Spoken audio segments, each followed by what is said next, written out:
Okay, so I just watched the Time for School 3 video, and I'd actually seen this video before, but I couldn't recall it, and I've seen the whole broadcast. I really liked it. So being able to watch it again was a good reminder.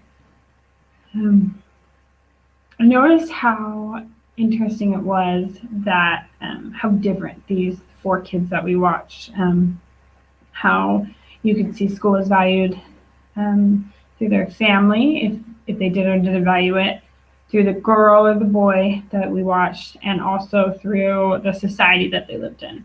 And like you could tell in India, where the little girl grew up, that it wasn't valued very much for her family, and it didn't seem like it was too huge for the society, seeing as it seemed like tradition pretty much ran how everything went. Um, like the parents didn't see why they would need to. I was impressed by how the dad said, "We'll just find a really educated husband for her," and they thought that would be okay. And how she just needed to work and do all the food and the cattle and stuff. And then there was the girl in Afghanistan who her family did value the education, and even in the end of the video, they were talking about how they may even take her to a different country if they need to in order for her to be able to go to school. And you could tell that she still really valued it throughout the years, as she even like jumped up from one of the 3 years that they stopped, that they weren't able to see her. She had jumped and been able to get with the girls that were her age. It's amazing to me how this country, I didn't really know that Afghanistan was so against women going to school. So it was really interesting to learn that about the Taliban and how they didn't agree, and bombings were happening and stuff. And it's sad how, to us, like the little boy who's from Japan, his mom talked about how she doesn't think he really emotionally knows that not everyone has school like we do. And I know for me, sometimes I don't grasp that. At least I know when I was in school, I thought everyone had school and everyone went to school and had the same education at least. But now obviously getting older and learning things, and especially like in this type of class, you learn the huge differences that are happening in school in different countries through school. And that's why I really like that one of the 8 developmental goals for these 15 years is to have primary education everywhere. I think that's my favorite goal, as I know how important education is and that it should be for everywhere. I loved how Jefferson's story, how his mom valued education and was convinced that education would keep him off of being drugged and his sister not being a whore.